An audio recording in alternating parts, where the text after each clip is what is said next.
We're here at La Bicicletta in Toronto with Noah Rosen from VeloColour, who has been involved in our project bike, the restoration of a 1974 Raleigh Professional Mk IV. Noah did all stripping down, all the old paint, repainting, all the detail work. So we want to talk with Noah a bit about what was involved in a project like this. So Noah, can you first of all just give us an idea, from your perspective, a project like this, taking an old bike and redoing the paint and the decals and everything, what's involved in that? Well, I guess for starters, good record keeping, identifying exactly the details that have to be put back in place when you're done. Getting accurate color samples, getting measurements for some of the details on the frame, the right tubing decals, all of that stuff has to be searched out and dealt with before you can think about stripping the paint off of the original bike. From there, we strip it all down to bare metal and start to examine all of the details. Looking for any imperfections that would have been there from the original build, or anything that's happened over 30, 40 years that the frame has been hopefully ridden very hard. So this specific bike, it's 1974, so it's a 38-year-old bike. What are some of the things, if you remember, some of the things that you found specifically on this bike when you started to work on it? Well, one issue was the chrome. I believe we spoke about that. Traditionally this bike would have had a bit more chrome work on it. I think the chain stays and seat stays would have had a little more chrome. As far as I can remember, this was some months ago, and a bit more chrome work on the fork as well. It wasn't in great shape though.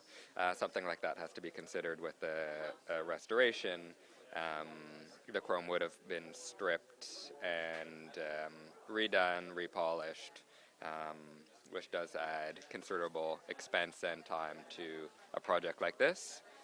I think that is one thing that really sticks out and plays a big factor in restoring a bike. Otherwise, I can't think of too many things that stick out from other projects at this point. Some details such as the seat tube panel, which has a lot of banding and a little more intricacy than some bikes would have. A lot of work and time goes into those factors.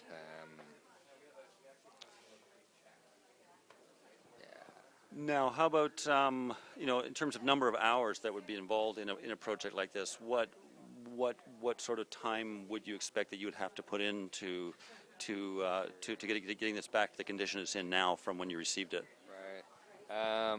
Well, to start out with, a basic one-color paint job takes about 10 hours. That's for stripping the original paint, priming, lots of cleanup and filling dents. Color coats, lots of sanding, clear coats, more sanding. A bike like this with two colors, lug lining, decal work, head badge mounting, and a bit of chrome masking on the fork tips and the rear dropouts. It would probably be about 20 hours work altogether.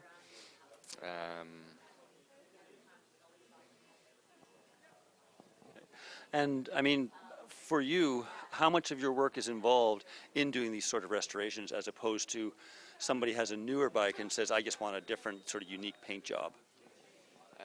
That's changed quite a bit. Actually, it took a lot of work for me to...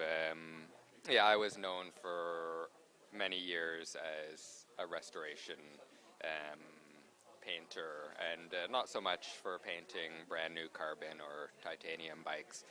So I've done a lot of work to push the idea that I actually do all bikes.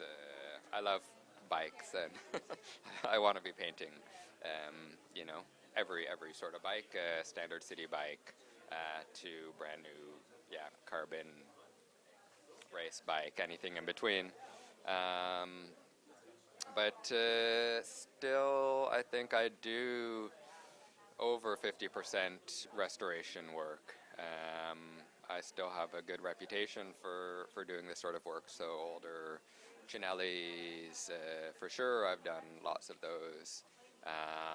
Yeah, lots of old British and French bikes, Rene Hearses and Alex Singers and all sorts.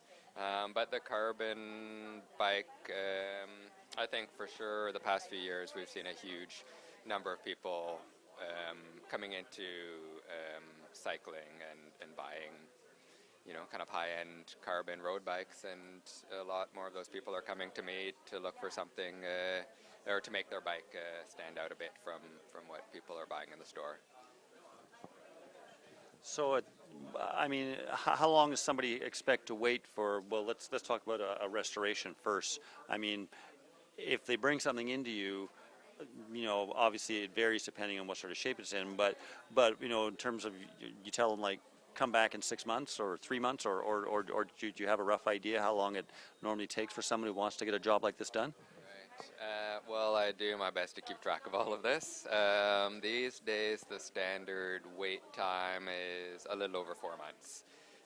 It's been growing steadily for the past few years from, well, when I started about 2 weeks, 5 years ago, and up from there. Yeah, and now it is about 4 months. That's not the entire painting process. That's only to get to the bike so then I can start painting it. The process itself is usually about 2 weeks start to finish. But that weight is growing steadily, and every spring it picks up, and then it never really drops off. It only picks up the next spring. So it's hard to say what it will be in 6 months or a year from now. Okay, great. And I guess the best way to get in touch with you to start with is through VeloColour, color with a U, .com. .com or VeloColor@gmail. Great. Well, thanks very much. I mean, it's been a great project for us to do. This, for me, was one of my dream bikes when I first started racing in the 70s. So the idea that we could actually restore one, and 38 years later I could actually have one and ride it was really pretty cool. Well, it is a lot of fun. I really do love the restoration process, and being able to bring bikes back to what they would have been, or hopefully a bit better, is nice for me to be involved with. Great. Thanks very much.